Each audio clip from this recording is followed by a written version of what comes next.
Hey there, everybody. Tamer Chamma here, RotoExperts.com, with your start sits at the running back position for Week 6. And the first start I have for you is Ryan Terrain. He's going to be going up against the Indianapolis Colts at home.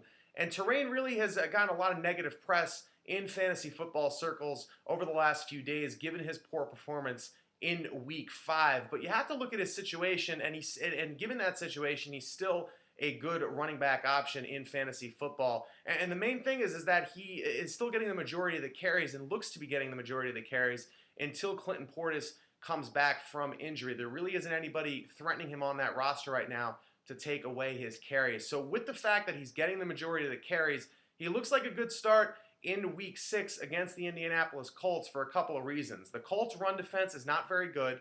In 4 of their 5 games this year, they've allowed at least 110 rushing yards.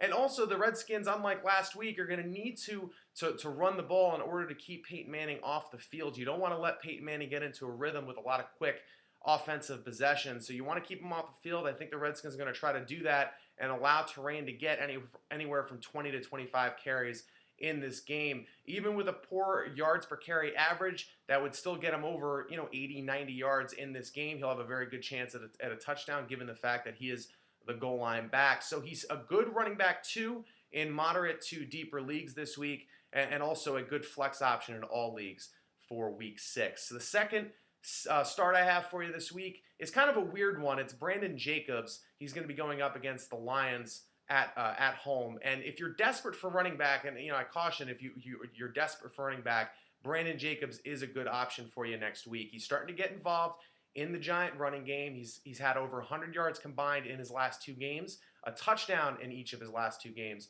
So he's starting to get involved, and he's also getting goal line carries as well, which is very important for his fantasy value. So if you are desperate at running back, you can do worse than Brandon Jacobs. I look for him to get anywhere from 10 to 12 carries in Week 6, break the 50-yard mark, and also have a very good chance at a touchdown as well. The first sit I have for you for Week 6 at running back is Matt Forte, a big star in Week 5. He's going to be going up against the Seahawks at home in Week 6. And you have to look at the situation this upcoming week and how it differs from Week 5. Week 5, there was no Jay Cutler. He was going up against a poor run defense in Carolina. That allowed him to have a big game.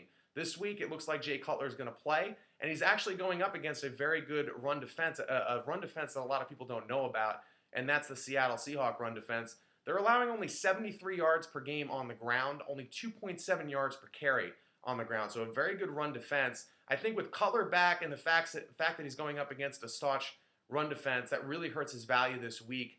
I would really look to sit Forte in all leagues. If you're in a PPR league, you could use him at flex, but I really would caution to start somebody else if you do have a better option on the bench. The second sit I have for you is Javid Best. He's going to be going up against the Giants on the road. And Best is a little overhyped at this point based on his first 2 weeks. His first 2 weeks are very good. A couple of cheap touchdowns in Week 1, a great game against the Eagles in Week 2. But ever since he hurt his toe, got that turf toe injury early in the season, he really hasn't done much since then. And that's been over the last 3 weeks. Only yardage totals in those games, no touchdowns. The yardage totals haven't been great. So he has not been a great option for fantasy football owners, and I don't see him getting any better this week against the Giants. The Giants' run defense has been very good over the last couple of weeks, only 83 yards combined given up in their last 2 games against the Texans and the Bears. So their run defense has been playing well at this point, and I don't really see Best getting a lot of room to run in this game. Also, the Lions will most likely be trailing for a good portion of this game, which means they'll have to throw the ball, and that'll obviously take away from Best's chances to get carries. If you are in a PPR league, I would bump Best up to a flex option just because he does get involved in the passing game. If you're in a non-PPR league like Forte, I would really look to sit him in all leagues unless you're desperate at running back. He would be a better start than Brandon Jacobs if you want to match those 2 guys up for Week 6. If you need more help with your fantasy football team, keep it right here at RotoExperts.com. Also check out the exclusive Edge package, now available at a reduced price on RotoExperts.com. You can also follow us on Twitter. At RotoExperts is our Twitter handle, and you can follow me on Twitter. My Twitter handle is at RotoExperts_TC. Coming up in a few days, you'll be getting wide receiver start sits from Nate Piggott, as well as quarterback start sits. Until next week, I'm Tamer Chamma.